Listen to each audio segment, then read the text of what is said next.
It is important for Muslims to act on an important tradition of the Holy Prophet Muhammad, peace and blessings be upon him. It is when one criticizes others in order to teach people a lesson, such as criticizing one's child in order to teach another child a lesson. It is best not to mention people by name, as it can lead to enmity between people, which leads to broken relationships. This contradicts the aim of advising others, which is to unite people and improve their obedience to Allah, the Exalted, and their behavior towards other people. Whenever the Holy Prophet Muhammad, peace and blessings be upon him, constructively criticized others in order to teach people a lesson, he would not name them.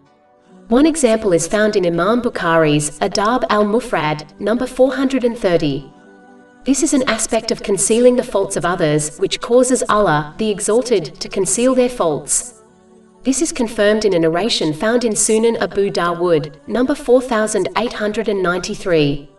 The only time it is acceptable to mention people by name is in order to warn others and protect them from harm. Over 400 free ebooks, audiobooks, infographics, podcasts and blogs available on our website, www.shakepod.com.